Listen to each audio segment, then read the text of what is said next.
So ito na nga, pupunta kami kakain dahil gutom na kami at syempre ang dami nilang bentang ulam at syempre normal lang sa atin mga customer na magpili ng ating kakainin.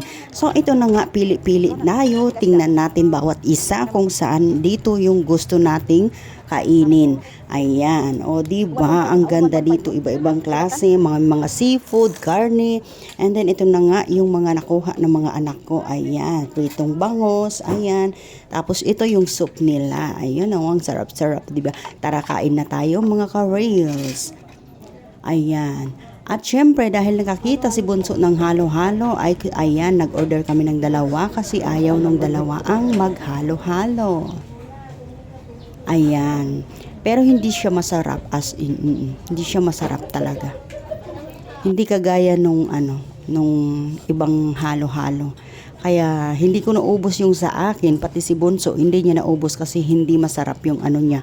Ano pa naman yung isa pa naman dito ay 60 pesos. Can you imagine that? Charot.